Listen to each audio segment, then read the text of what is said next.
आलम ज़ुबान पर आपको खुश आमदीद। और English to Urdu vocabulary section में लफ्ज है पेशेंट, पेशेंट, PATIENT, पेशेंट। दोस्तों, लफ्ज पेशेंट के दो मानी हैं, यानी कि ये दो तरह से इस्तेमाल हो सकता है, इसलिए आपने इसको मौके की मुनासिबत से इस्तेमाल करना है। एक आम इस्तेमाल है जिससे आप वाकिफ होंगे, वो है बीमार शख्स या खातून, यानी कि मरीज।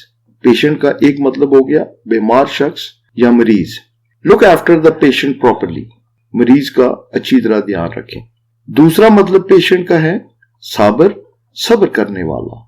कान्या, मुतहम्मिल शख्स, यानी कि जो बहुत जल्द गुस्से में ना आता हो, ठंडे मिजाज के शख्स जो होता है उसको कहते हैं patient. He is a patient person. Our teacher is a very patient person, he tolerates our mistakes. हमारे जो उस्ताद है वो बहुत ठंडे मिजाज के, सब्र करने वाले, मुतहम्मिल मिजाज शख्स हैं, वो हमारी गलतियों को बर्दाश्त करते हैं। तो दोस्तों, पेशेंट लफ्ज के दो मानी हो गए, एक बीमार शख्स या खातून और दूसरा सब्र करने वाला, मुतहम्मिल मिजाज शख्स। अगर आपको इस वीडियो से कोई फायदा पहुंचा हो तो प्लीज इसको लाइक कर दें, और अगर आपने अभी तक हमारा चैनल सब्सक्राइब नहीं किया तो इसको सब्सक्राइब कर लें।